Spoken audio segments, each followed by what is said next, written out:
Orang masuk Islam mu'alaf ngaji nggak pakai guru, dia hanya modal internet, dia cari Al-Quran digital, enter, habis itu dia coba-coba baca, dia akan baca alama, karena tulisannya alif baris atas, lam baris atas, mim baris atas, karena tidak berguru. Tapi ketika dia berguru, dia akan dengar bacaan yang benar, alif lam mim. Tidak ada tulisannya begitu.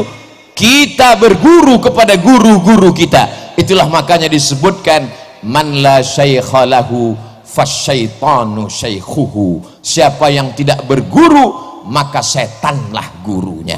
Alhamdulillah, semua santri-santri dari sejak berdiri 227 tahun yang lalu, ternyata pecahan dari murid, dari santri yang mendirikan pondok-pondok pesantren, lebih dari 400 pondok pesantren, insya Allah akan terus bertambah, mengalir sebagai amal jariah sampai hari kiamat insya Allah.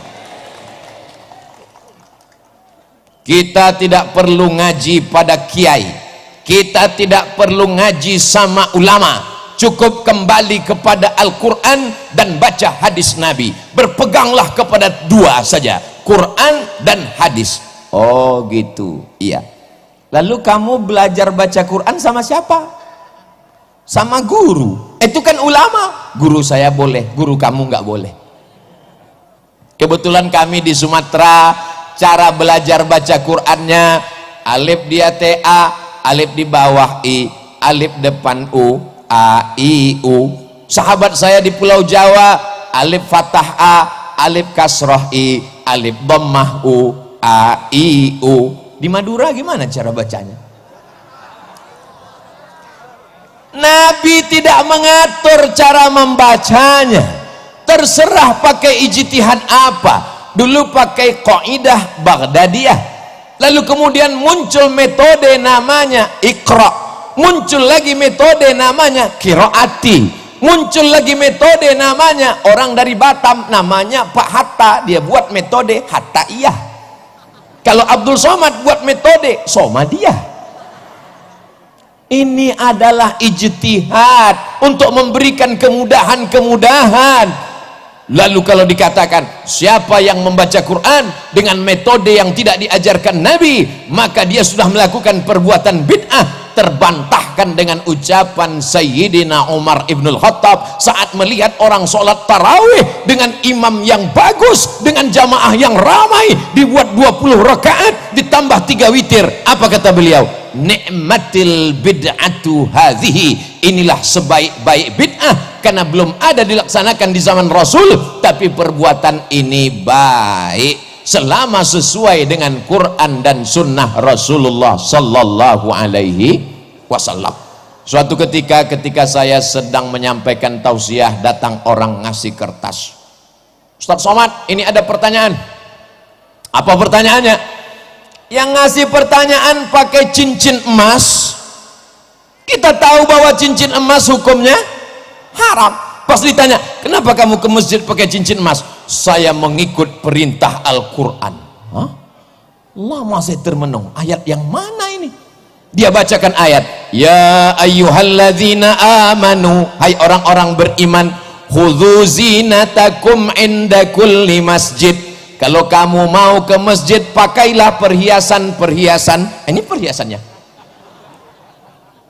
Gara-gara kembali ke Al-Quran tanpa melalui pemahaman ulama.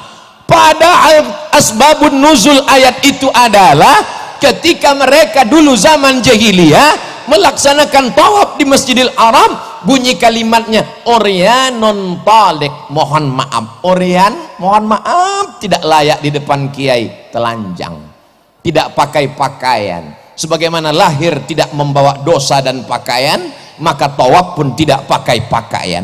Turun ayat, ya ayyuhalladzina amanu, hai orang yang beriman, khudzu zinatakum, pakailah pakaian inda kulli masjid, ketika kamu mau masuk ke Masjidil Haram melaksanakan tawaf.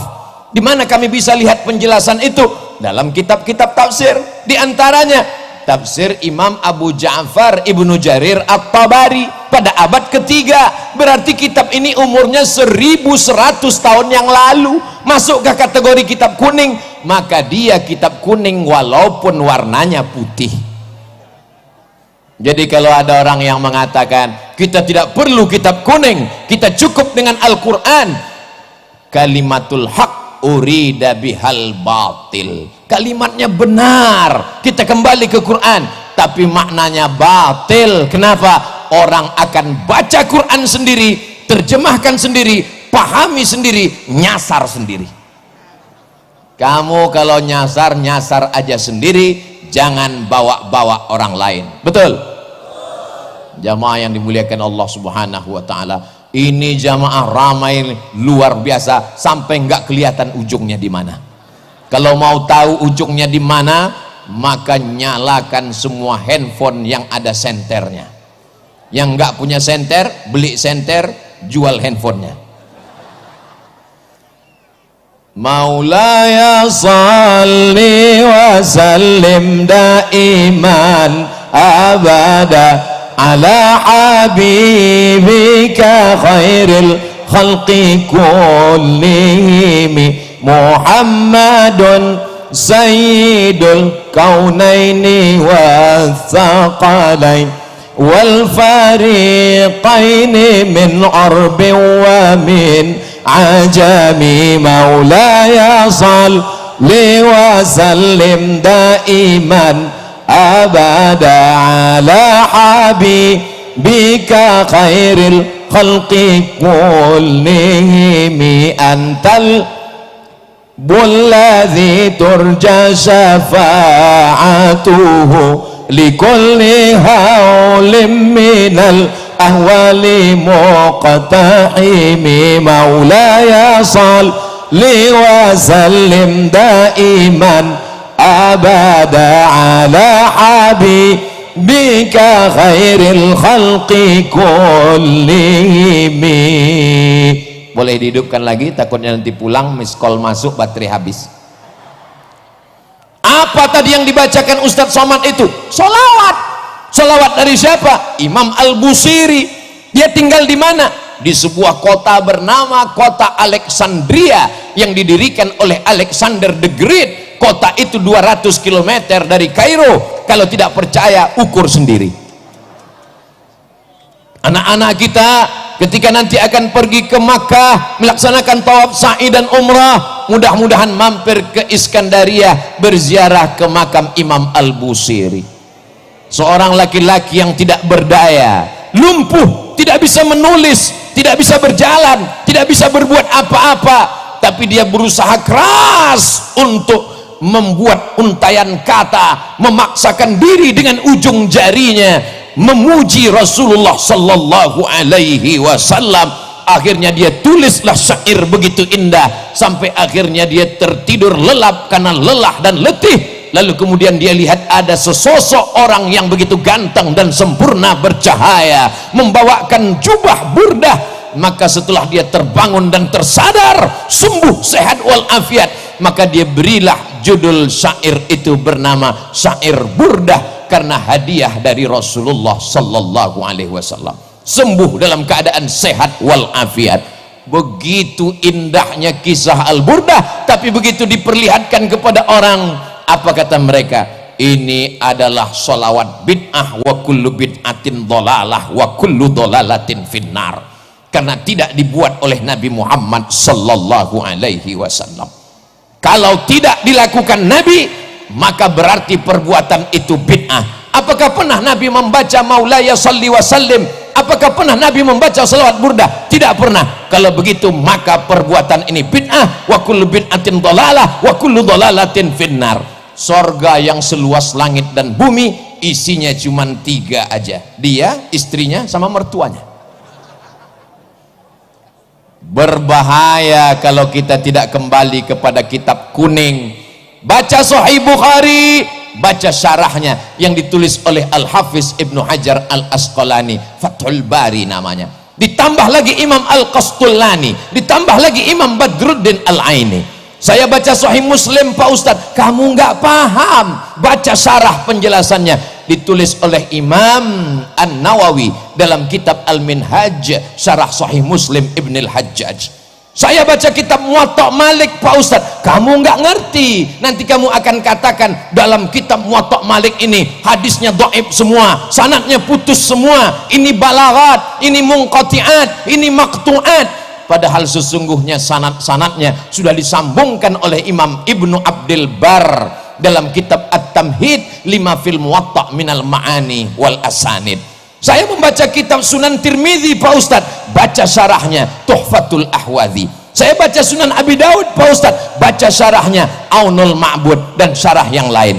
Saya baca kitab Sunan Ibni Majah Pak Ustadz, baca syarahnya Hasyiah As-Sindi. Saya baca Musnad Ahmad bin Hanbal Pak Ustadz, baca penjelasan ta'liqat wa syuruhat wa tahqiqat yang ditulis oleh para ulama. Semua penjelasan-penjelasan itu dalam kitab kuning walaupun warnanya. Jadi pintu masuknya gimana Pak Ustadz?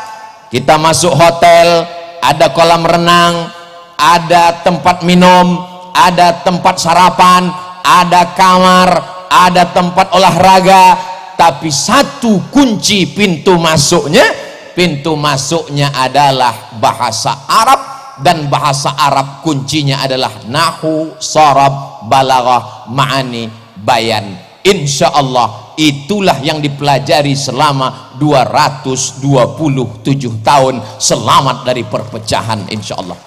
Jadi kalau umat ini mau selamat, tidak ada jalan lain, selamat dari tabdi' membid'ahkan, selamat dari tafsik memfasikkan, selamat dari takfir mengkafirkan. Dia akan kembali kepada sunnah, dan sunnah itu adalah Quran, hadis. Tapi dia lupa satu lagi, al ulama warasatul anbiya. Kita kembali ke hadis. Hadis itu apa?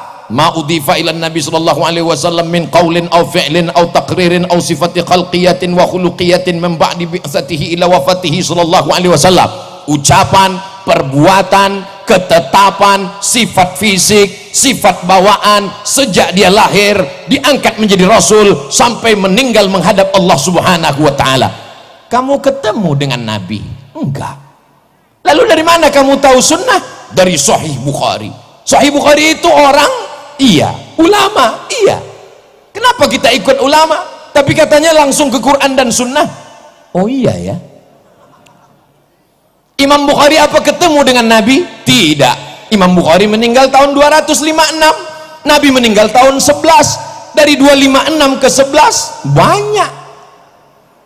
Jadi kalau begitu Imam Bukhari dapat hadis itu dari mana? Dari gurunya. Namanya siapa? Abdullah bin Maslamah. Abdullah bin Maslamah dapat dari siapa? Dari Imam Malik bin Anas. Malik bin Anas dapat dari siapa? Dari Abu Zinad. Abu Zinad dapat dari siapa? Dari Al-A'raj. Al-A'raj dapat dari siapa? Dari Abu Hurairah. Abu Hurairah dapat dari siapa? Dari Nabi. Bersambung sanadnya. Kalau putus di atas namanya mu'allaq, kalau putus di bawah di atas namanya mursal, hilang sahabat. Kalau hilang sanadnya dari penulis kitab ke atas namanya mu'allaq. Kalau putusnya berurut-urutan namanya mu'dal. Kalau putusnya tidak di atas, tidak di bawah, tidak di tengah namanya munqati. 2 SKS 16 tatap muka. Potong tatap muka pertama, potong mid semester, potong UAS, ujian akhir semester. Apakah mungkin belajar hadis tafsir dalam 16 tatap muka? Sementara mereka belajar Imam Malik, apa kata Imam Malik? Aradtu kitabi hadza ala sab'ina min fuqaha'il Madinah. Aku bacakan kitabku ini kepada 70 ahli fikih kota Madinah. Kulluhum wata'uni fasammaituhu muwatta'a. Semuanya setuju dengan isi kitab Muwatta, maka aku sebut kitab ini Muwatta. Kitab hadis tertua yang dicetak saat ini, meninggal tahun 179 Hijrah. Catatan-catatan penting dari Imam Malik ke guru-gurunya bersambung sampai ke Nabi sallallahu alaihi wasallam. Al-isnad minad din. Sanad adalah bagian dari agama. Fanzuru amman ta'khudhu dinakum perhatikan kamu ambil sanad ilmu kamu dari siapa. Orang sekarang kalau ditanya, kamu belajar dari siapa? Dari guru saya. Siapa guru kamu? Syekh YouTube. Nama lengkapnya siapa? Tabayatubu. YouTube. Belajar di YouTube nggak apa-apa kalau gurunya ada. Sebenarnya jamaah yang hadir hari ini mereka cuma memastikan apakah Abdul Somad itu ada. Tadi di rumah Kiai ketemu dengan beberapa adik-adik, ketemu, ini Abdul Somad yang selalu kulihat di YouTube. Memangnya ada orang di YouTube itu nggak ada di alam nyata? Ada. Anak saya selalu ngelihat dia, saya selalu ngelihat dia. Pas saya datang ke kampungnya dia nggak ada. Siapa itu? Upin Ipin. Nggak ada. Memangnya ada di YouTube itu yang suaranya ada, orangnya nggak ada? Ada. Suaranya ada, tapi orangnya nggak ada. Siapa itu? Ya itu kalau kita tanya, Anda sedang berada di Jalan Sudirman, jangan belok kiri, terus aja. Itu suaranya ada, orangnya nggak ada. Itu mesin. Kalau dijamin orangnya ada, kita dengar kajiannya. Kalau nggak paham kita tanya ke guru, kita bisa komplain. Maka ini adalah perbuatan kemajuan teknologi membuat kita menjadi mudah untuk belajar. Bukankah dulu Al-Quran tidak ditulis di atas kertas? Al-Quran ditulis di pelepah korma, di tulang onta, di batu yang ceper. Masya Allah, langsung kertas datang. Syukron Kiai. Kertas barang mewah dari Tiongkok. Mereka membuat bubur yang terbuat dari bambu, karena negeri itu disebut dengan negeri tirai bambu. Bambunya habis dimakan oleh panda, lalu kemudian bambu dibubur. Setelah bubur bambu dijemur, jadilah kertas. Lalu kemudian kita pun sekarang menemukan ada yang disebut dengan pulp and paper. Pulp, bubur kertas. Paper, bubur yang sudah dibuat menjadi kertas. Kertasnya kenapa warnanya kuning? Karena terbuat dari ubi yang murah. Kertas yang mahal, yang punya uang adalah orang Eropa dan Amerika. Ini termasuk kertas yang mahal. Kenapa? Karena lintar tintanya tidak luntur. Apa yang terjadi ketika kertas tidak ada? Mereka menulis Quran di pelepah korma, di tulang onta. Lalu kemudian kapan Al-Quran baru ditulis di atas kertas? Ketika 70 penghafal Quran meninggal dunia memerangi seorang nabi palsu bernama Musailamah Al-Kadzab. Nama kampungnya Yamamah, nama orangnya Musailamah, nama kampungnya Yamamah. Karena mikrofonnya kurang jelas, jamaah pulang ke rumah cerita nama nabi palsunya Yamamah, nama kampungnya Musailamah. Yang cerita serius, yang dengar ngangguk. Lalu kemudian apa yang terjadi?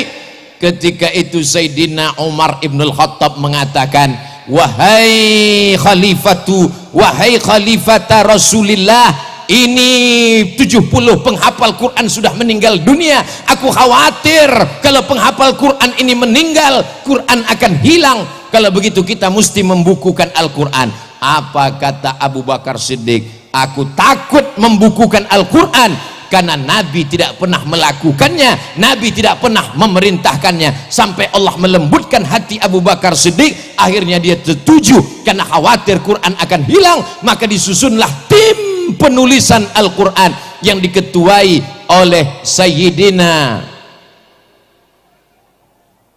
Zaid bin Thabit sebagai sekretaris, Ubay bin Ka'ab salah seorang imam pada masa sholat tarawih yang dibuat oleh Umar Ibnul Khattab. Anak-anak muda yang gagah perkasa. Siapa Zaid bin Thabit?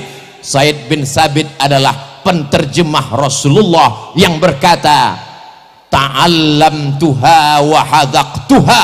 Saya mempelajari bahasa Yahudi selama nisfa syahrin, setengah bulan. Zaid bin Thabit cerdas. Ketika Nabi hidup dia penterjemah, umurnya lebih kurang 15 tahun. Anak umur 15 tahun sekarang kelas 1 SMA tidak masuk kelas karena online, kecuali di pondok pesantren dia tetap belajar full sampai hari ini. Banyak yang nanya ke saya, kenapa orang di pesantren tetap belajar Pak Ustadz? Karena Covid tidak mau masuk pesantren. Tapi bukan berarti anak yang tidak pesantren berarti Covid. Kenapa mereka tidak mau masuk pesantren Pak Ustadz? Karena takut disuruh menghafal Alfiyah Ibnu Malik beserta syarahnya, syarah Ibnu Aqil. Pintu untuk masuk ke kitab-kitab kuning ini adalah bahasa. Diawali dari yang paling kecil, disusun ulama dari ujung dunia, tempat tenggelamnya matahari. Orang Arab menyebutnya Maghrib karena tempat tenggelam matahari. Sebelum Christopher Columbus menemukan benua Amerika, orang menganggap itulah tepian dunia. Negeri itu disebut dengan Maghribi, sekarang disebut dengan Maroko. Saya belajar di Maroko 2 tahun. Lalu kemudian setelah pulang ditanya, Ustadz dulu kuliah di mana? Maroko. Dekat dengan Merauke Pak Ustadz. Salah seorang ulama besar bernama Imam Al-Ajurrumiyah menuliskan dengan tinta emas syair-syair mutun nazam supaya mudah dihafal.